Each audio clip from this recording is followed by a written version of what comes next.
All right, so we're here again with Grow the Game, and we have on today the CHA head volleyball coach, and I'll let you kind of introduce yourself and tell us a little bit about yourself.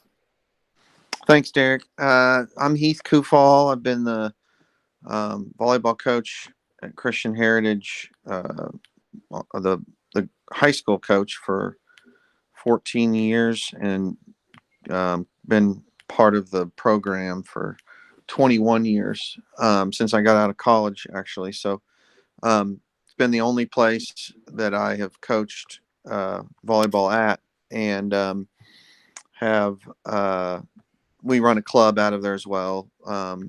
So we'll have a club team that also plays that we coach with. But that's that's where I've that's where the majority of my volleyball career as a coach has been, at Christian Heritage. So you said that, not the whole time you were the head coach. So were you a middle school coach, or what were you doing in Yeah, that time when frame? I first started, I was a junior high coach, 7th and 8th grade, for 4, 5, 6 years, and then high school assistant for I think 1 year, and then since took over in 2007-8. So yep, every coaching position there. So I think it's a great point that you've been a middle school coach, because I would like your perspective on how important is middle school programs to the high school program.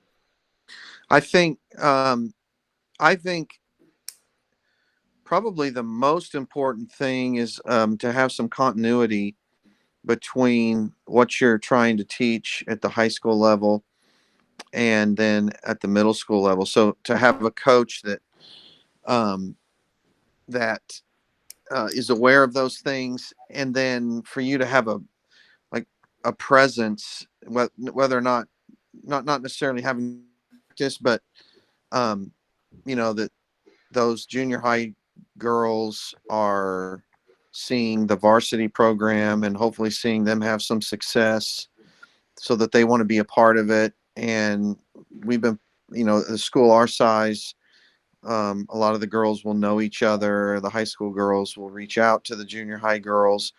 So I would say that's as important as what actually goes on during the season. Their season is really short.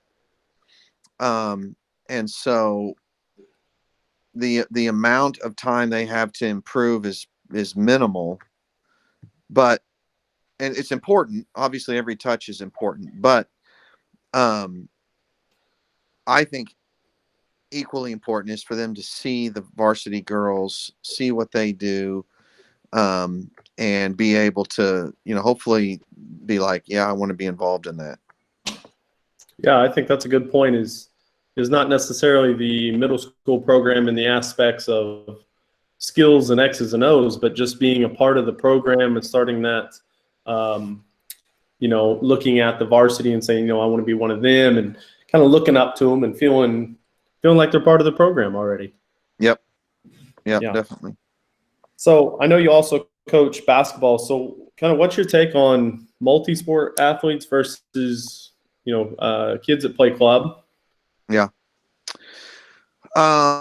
Man, I have a little different take on it. I'm school first, and I think kids should be involved with athletics at their high school. And again, we're at a smaller school, so we need we need everyone to participate that can. Um, and I tell our girls every every year they need to play basketball. They need to play other sports. I think um, you get with the length of the high school season and then club season and now beach, you could girls potentially playing 9, 10, 11, 12 months out of the year, and they're going to get burnt out. I mean, I don't know how many girls I've seen that are good volleyball players by the time they're seniors. They have no interest in doing anything because they want to break. And I don't know that that's the best thing for volleyball. You're talking about, the name of this is growing the game. I think I'll always remember the story of Wayne Gretzky. He's the greatest hockey player, not even close, of all time. But he could not wait till hockey season was over so he could go play basketball or go play whatever other he played a lot of different sports. And it wasn't something that he had to play all year round. You don't have to play it year round to be great at it. You can get your work in. And so I'm for girls playing multiple sports. You obviously you're going to have a segment of girls that play club, and that's great. Give yourself some time.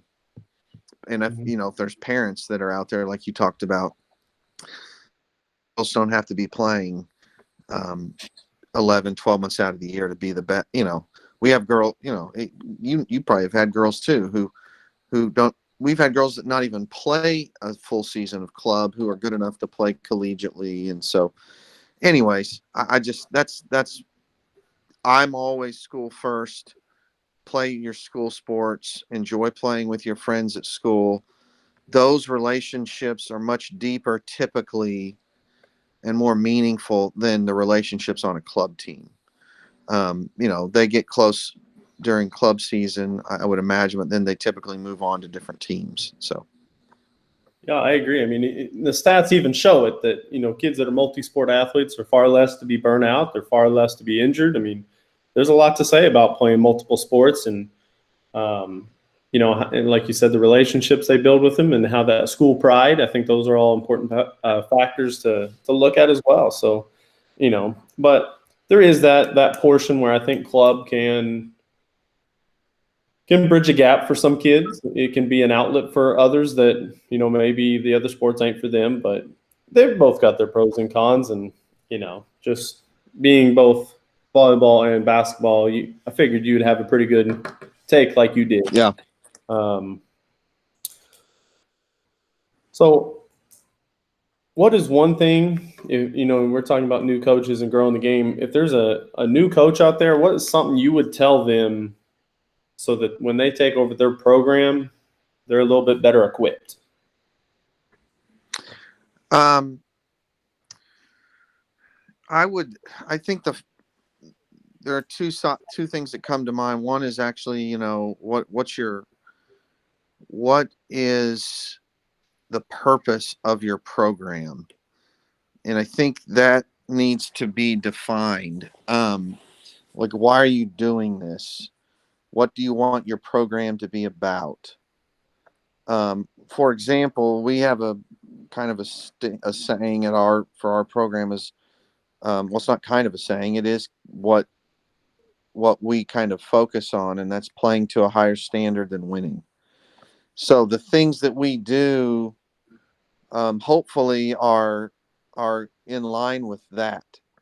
And so from that would be from a program perspective before you even do anything on the volleyball floor. I think for a new coach, when you think about the actual not program but playing, is your practices need, and this took time as a volleyball coach to develop, but your practices need to mimic the skills that are required to play the game as much as possible.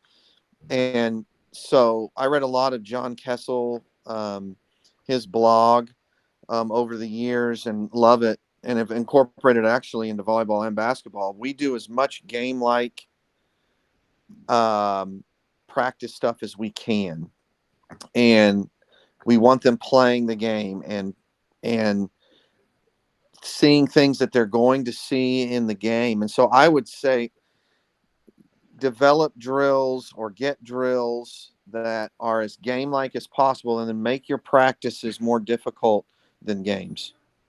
Don't have time wasted in practice. Get a lot of reps. I think that's such a big deal for new coaches who don't know how to plan a practice and there's a lot of dead time or girls are standing around, we'll have 30 to 40 girls play almost every year. So we've gotten really good at getting reps in, and we don't have, as best that we can help, but we don't have standing around. So it doesn't matter whether you have 8 girls or 40 girls. The concept is the same. Figure out drills that are going to be game like, and figure out how to get as many reps as you can in your practice time and make your practices hard. Yeah, I agree that practice planning and making it efficient is so important. You get so much more out of your team and your time. And something I've started doing is, a team loses and you've got, I don't know, 15 hitting approaches or something because you lost. Well, hey, this other group will immediately jump in. You won, but we're going to one-on-one digging. So I'm just hitting at them. And so it gives them some time instead of just sitting there cheering and whatnot. Yeah, Their that's work, good. their punishment is something game-like. It allows less dead time like you talked about. And, I think that comes with practice. Yeah. Practicing. Yeah.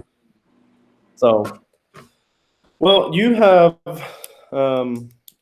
a lot to do with Oklahoma volleyball in a lot of aspects. Do you feel like we are behind other states that are around us?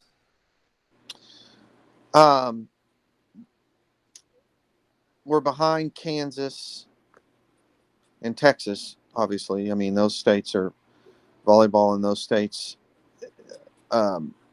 Collectively, I don't know a lot about, some of the other states that surround us. I think Oklahoma volleyball has grown tremendously in the last 10, 15. Well, it's kept growing for the last 20 years. I think the biggest thing holding back from a high school perspective is the fact that we're the only state that still plays 2 seasons of softball.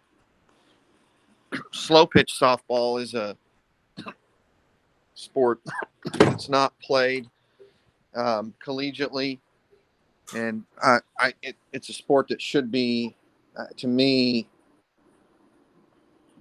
I know Oklahoma's a softball state, but if you move fast pitch to the spring and you give the opportunity for hundreds of schools to add volleyball, and you see that in Kansas, the biggest difference between Kansas and Oklahoma, 2 states that demographics wise are very similar.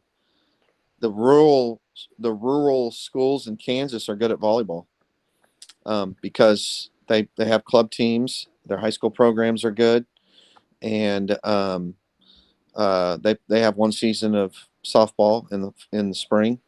So I think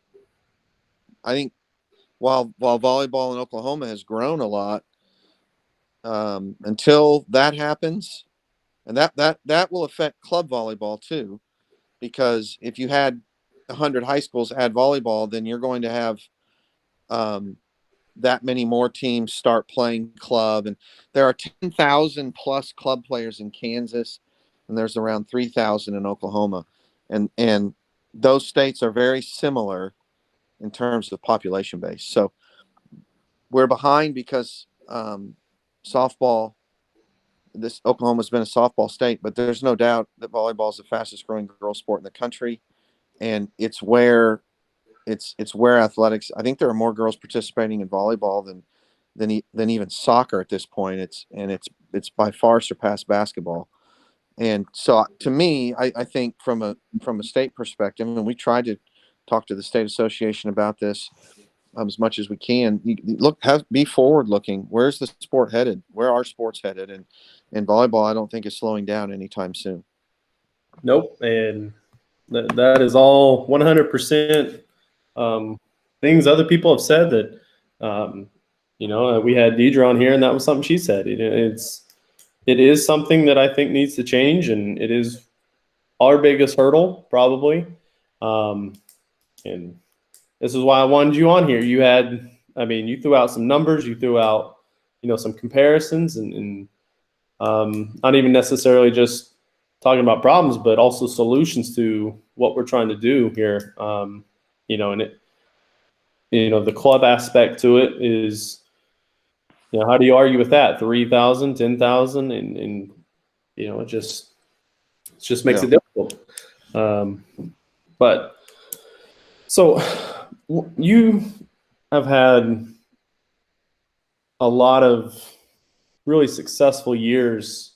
What did some of those teams have that you maybe would attribute some of that success to? I think you've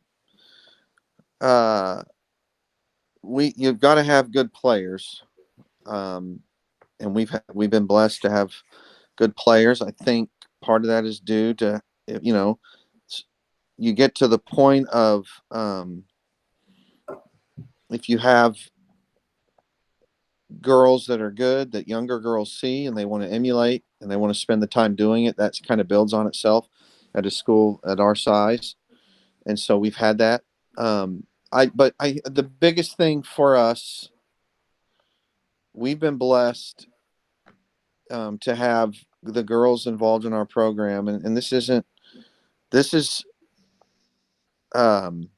we do some things very specifically to try to build this. We want to be the closest team on the floor. I mean, we want to love each other more than the opponent's team loves each other. Not that we don't want them to enjoy, but that's a big deal to us. And I think some of the things that we do to try to build that have been the key to our success outside of having girls that can play some volleyball. And character is a big deal for us. And we've had senior classes, almost every senior class in the last 14 years. We've been blessed to have girls that understand what we want in our program, and they're able to communicate that amongst themselves and to the younger girls, and that's just built upon itself. And so, um, more than there's a lot of teams that have talent, and that you have to have that, but being able to work with each other and love each other, compete with each other, that's one of the standards that we have. We talked about playing to a higher standard than winning. One of them is we're friends first and volleyball players second, and that's important. And the girls on our team know that, and we do things specifically to try to get them to be able to spend time with each other. And I think, as much as anything, that's been the key to a lot of the success that we've had. Yeah, I think that intangible stuff, chemistry, you're talking about, leadership, those things that it takes a little bit of work, but once you get it going, the payout that it has, it's exponential, and it, like you said a couple times, it feeds itself in a way. So what's maybe one thing, that maybe there's coaches listening that think, well, that's all good and great, but how do I get them to do that? What Yeah. is one of those intentional things that you're saying, we do this so that those things happen?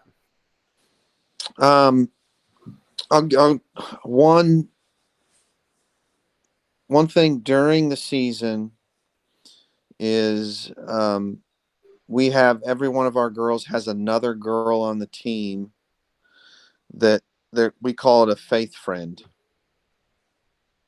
and it's their responsibility during the season it's supposed to be kept a secret, and we have a party at the end of the year where we reveal that. And it's meant to encourage. They give them little gifts. It's just that person that they're concentrating on throughout the season. And we have fun with it. Like if no one guesses your faith friend all 4 years, then you get a special prize at your senior year. So that's one thing that we do during the season. I would say before the season, we we try to, and we want to go to a team camp where we have to go travel. And it's not even about the team camp. It is about 3 or 4 days spending together to start a season. And that's been valuable. I know a lot of schools do that. I think some schools do it with the focus of playing. Yeah, the playing's good. It's the time spending that together that makes it more valuable. So that's one thing we do before and during the season.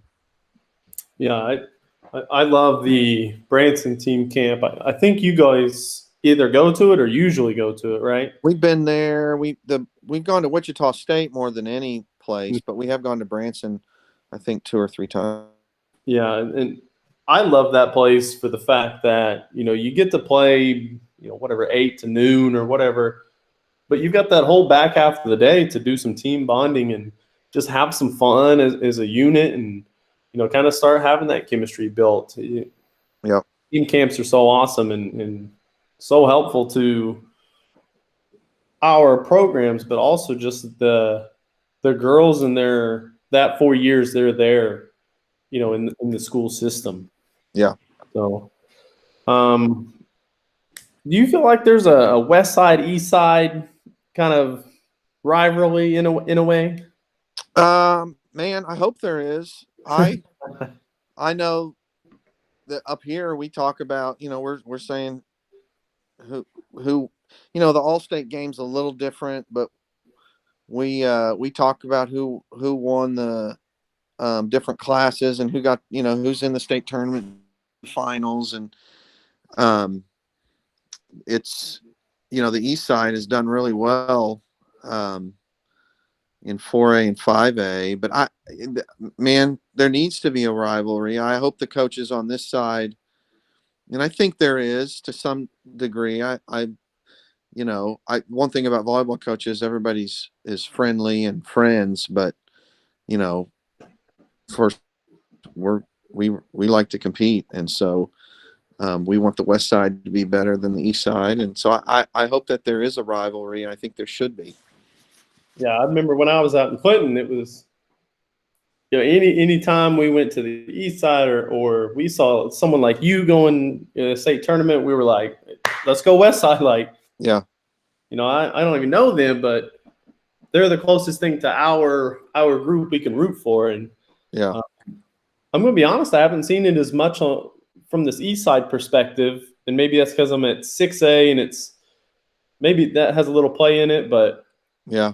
I like that idea and having a little bit of fun, back and forth with each other on that and Yeah, definitely. wanting to compete, kind of having something bigger than yourself, I know for us in Sand Springs, when you get Jinx or BA or Owasso, Union, people like that, that's in our conference that we see every day in, day out, when they make it, we're like, they're part of our conference, they're part of this East Side. Hope you guys go do well. Yep. Yep. So. Well, hey, I'll end it on kind of a quick little speed round for some fun and hopefully a little bit of volleyball tossed in. So I'll give you number one. What's your favorite drink? Mountain Dew. Mountain Dew. What's your favorite type of food? Italian. There, that's perfect. Candy?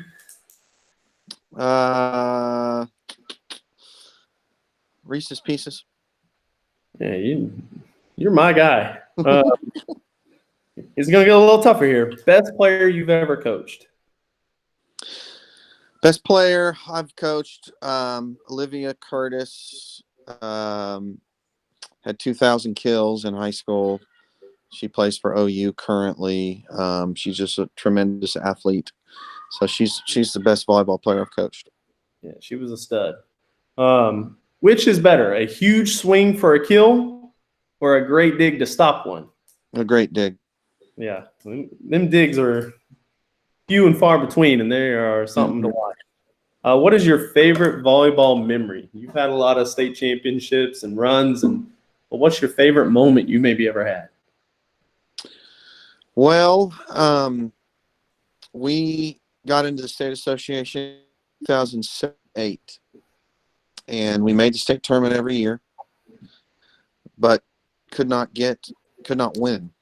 And then in 2000, our first state tournament win came. That was the same year that my wife passed away.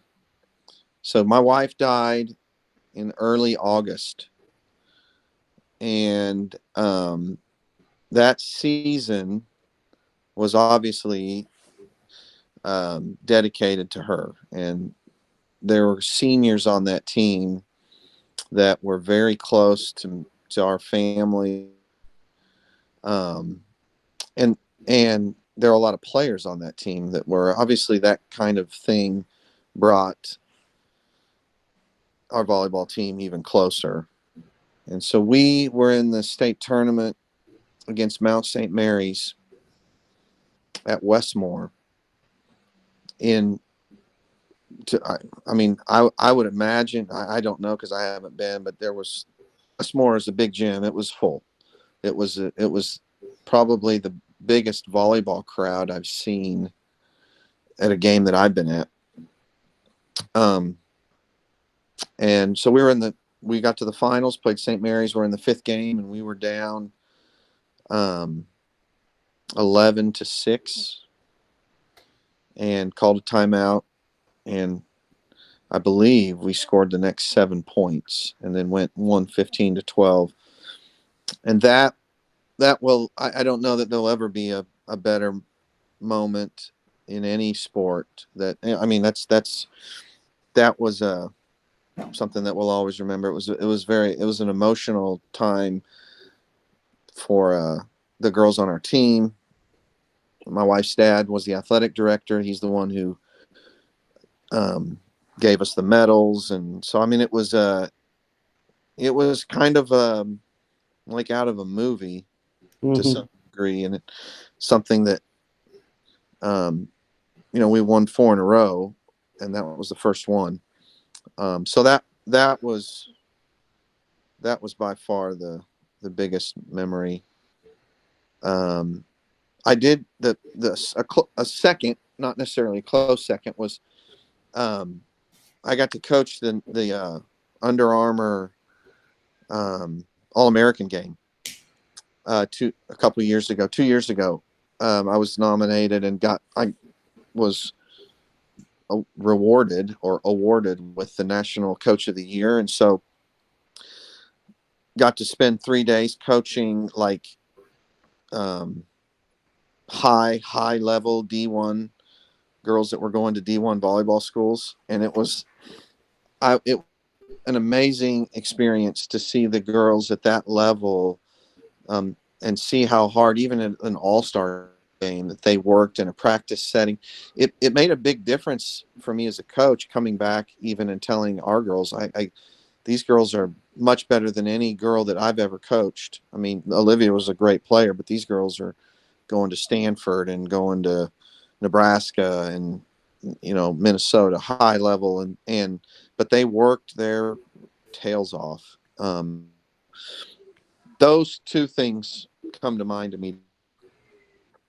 Yeah, those sound like some, things. If anybody got to do at least one, would make their career. And that's So last two things is, what would be one thing you would recommend to parents, or maybe just some insight or advice to parents watching? That have girls that play volleyball. Yeah. I went to a funeral yesterday, and a close friend of mine, his dad passed away of COVID, and he was talking about his dad, and he talked about his dad's response to them after games, and neither of his sons played very much, but the dad was always, they said, I never saw my dad condemn or get on to me or be embarrassed by the fact that maybe I sat the bench or I didn't play. And I just thought about, as you asked that question, that as a parent, your job is to build your kids up. and I've been guilty of this as a parent, but it was a great reminder to me of the responsibility that we have to not show any condemnation, but to show love, and to, whether they play a lot or they play a little, we should be their biggest fans. And so my encouragement would be your kids' biggest fans, man. This stuff goes by fast, and you know, there are times that you got to get on them, sure, but for the most part, they're going to work hard and come alongside them and be an encourager and not a discourager. I think that's good for parents to hear, and that seems to be something I'm hearing quite a bit is just be their biggest fan and build them up, and understand coaches and parents are in this together to make these kids better just as people. And so we both need to do a good job of building these kids up. Yep. One last one is, if you had a drill that you would recommend someone doing, or maybe a variation to one of them, what would you suggest? I think this is probably a drill a lot of people do in some form, but it's and it was from Bill Neville, and it's called Neville's Pepper, and so you're probably familiar with it. But I think it's a great drill. Usually it's played with threes, and one team is defending a side of the floor for a given amount of time, 2 minutes. And there's a lot of reps, which is important, and it's game-like, which is important, and it's competitive, which is important. So that's one of my favorite drills. I think there's some drills from Gold Medal Squared Volleyball, which I love. They're typically longer drills. One of them, I can't remember the name of it, but you can find those drills. You can get their handbook. But I think Gold Medal Squared has some really good game-like drills that whether it's varsity versus JV or varsity split against each other. And we try to do some of those every day, but we'll do Neville Pepper in some form almost every day. Yeah, I've been to a Gold Medal Squared, and they have some, I would say they're a little intricate. Yep. If you've never done them and you don't understand it, but once you have done them, I think they are awesome. Really good drills that last some time, like you said, but they're a ton of reps. They're competitive. They, just are really good to implement. It'll take some time, but yeah, those are some solid, drills to be running to help your team get a little bit better. Yeah. So, well, I appreciate you being on here. Yes, sir. And we're just out here trying to grow the game, talking about some volleyball, give some insights and tips to coaches and players and parents, and just kind of helping move this thing forward. Yeah. Awesome, man. So I appreciate you being here. Thanks, Derek.